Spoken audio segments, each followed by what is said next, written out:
DJT stock, is this the right time to buy? I'm going to answer everything around this in this very short 1-minute video, so watch till the end. And as I'm observing Trump Media and Technology Group stock, I'm also perfectly aware of the fact that it's $40, you know, and last week it kind of expanded up.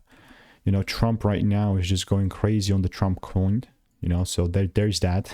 And here in this video, here's the proof of me calling things out, but everything got deleted. My chart, it's a TP, right? That's how I call things out beforehand. And this is running like it must. There's two outcomes on this opportunity. It's either gonna take the highs out, which is gonna be a beautiful W for me, and I would be really, really happy, or it comes back to the break even, in which case, even if it just approaches the demand area, I'm still looking for to add even more, as long as the rules are met. Because now we know crypto soaring, the coin people made for like on the Trump coin, if you're not aware of it, like he endorsed the coin, his own coin, and the cryptocurrency, and then people made like from $400 2.7 million. I'm saying like crazy numbers, like life-changing. But other than that, obviously I'm going to continue to keep you updated. If you want to make more money trading in a simple and lean way, just click the first link in the description, and I'll see you in the next one.